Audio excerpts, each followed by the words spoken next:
get much better, much quicker. I was diagnosed pneumonia or pleural effusion.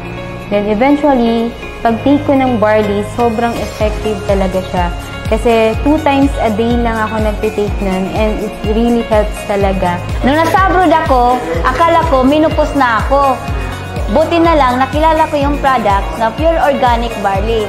Sa awa ng Diyos ngayon, tuloy-tuloy na yung regla ko. Normal na.